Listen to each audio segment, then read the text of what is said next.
Yes, my people, good day. Customer states, engine stop.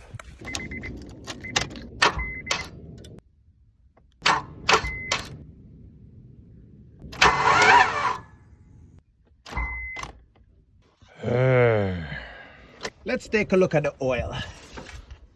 All right, first thing, oil kind of low, but oil kind of black.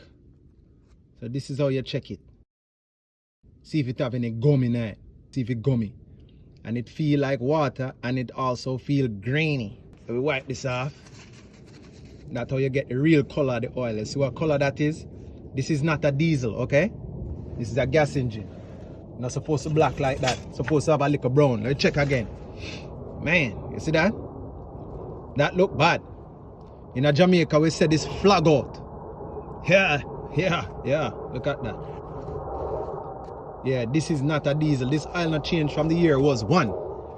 Engine done. Lock up.